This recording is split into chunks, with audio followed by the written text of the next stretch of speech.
Hi, I'm Sriram Natarajan. I'm one of the authors that contributed to the People Place project. And today I'm going to be reading a short excerpt from one of my stories that I submitted for the book People Called Ahmedabad. This one's called History and Myths. One of the most compelling stories about Ahmedabad relate to the city's prosperity and economic heft.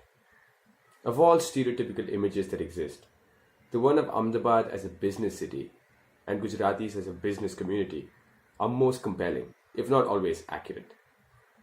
There is an element of truth here, since Ahmedabad has always been a trading city, with the merchant classes gaining wealth and influence over the years, and now forming the backbone of Ahmedabad society. There is a story about Teen Darwaza that is linked with the prosperity of Ahmedabad.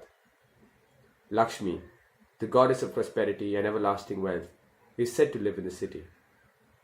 The story goes that one day she decided to leave the city for good and so made her way towards Teen Darwaza in the guise of a peasant woman. Once there, she commanded the kotwal or guard to open the gates at once. The kotwal, however, recognized her for who she was. He realized that he had to stop her from leaving the city if Ahmedabad was to remain prosperous. He requested her to wait until he returned with a formal permission from the Badshah himself. But instead of going to Ahmed Shah, the guard goes up to the battlements and beheads himself, thus forcing the goddess to wait forever for his return. That is why Ahmedabad remains prosperous to this day. This story's unexpected ending leaves me feeling a bit confused, and I feel like I need to have another chai. We are standing in Bhadra, one of the centers of historic Ahmedabad. Is it ironic that the city's prosperity had been ensured by a violent act of self-decapitation? I wonder as I look around. Our guide Hamid is into his third chai now and in full storytelling form. He informs us that there's a small shrine dedicated to Lakshmi at Teen Darwaza, even unto this day.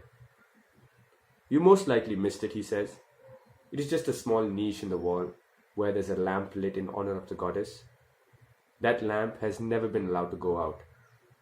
It's a Muslim family that has been charged with maintaining the lamp for centuries. The most recent in the line was old Jafabai, who I believe has passed away for now. His widow and son are now in charge of protecting the lamp. This story reminds me of my chat with the Mujawar that I had earlier in the day at Rani Nohajiro. I tell Hamid about our meeting and how the old man had called Ahmad Shah a saint. Of course, he was the saint king. He was devoutly religious, but also he respected all religions. Ahmedabad only prospered because it was a melting pot of communities.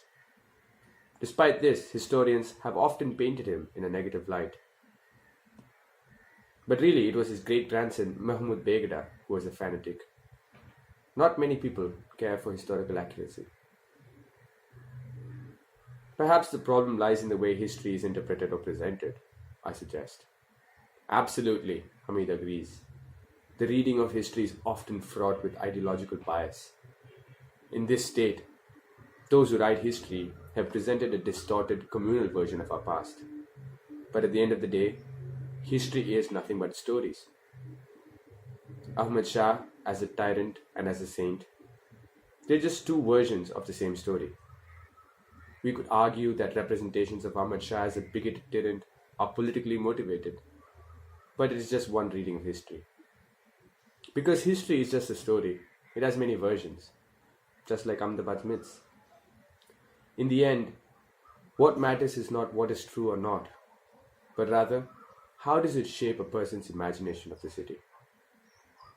If someone were to ask, what version of history should I believe? The answer is obviously a history that promotes social inclusion, peace, and prosperity, rather than one that is divisive, hateful, and ultimately destructive. Ahmedabad's actual history and its stories reflect a unique syncretism and plurality that serve as a lesson for the problems that we face today. It's getting quite late, and the time has come to wrap up our discussion. We say our goodbyes, and needless to say, I have a lot to think about on the ride home. Next morning, I go to Teen Darwaza to see the lamp of Lakshmi for myself. It was one story that I found especially intriguing, not only because it's an example of the easing melding of different faiths, but also because it perpetuates a daily ritual of the city that has been practiced until today. The daily lighting of the lamp to appease the goddess and bring prosperity to the city's merchants and businesses. The niche on the wall is much smaller than I'd imagined. The lamp is lit, but there is so much trash around that no one is likely to stop and take notice. Old Jafar Bhai's widow does come once in a while, a shopkeeper nearby tells me, but she is old and can barely walk. The lamp of Lakshmi is one of those fascinating stories that is hidden in plain sight, so integral to the city's identity, and yet so easily forgotten. Still, it continues to burn, and Ahmedabad stories will continue to be told in all its versions for many more years. I still have a lot more to discover, so maybe it's time to heed Hamid's advice and lose myself to the city.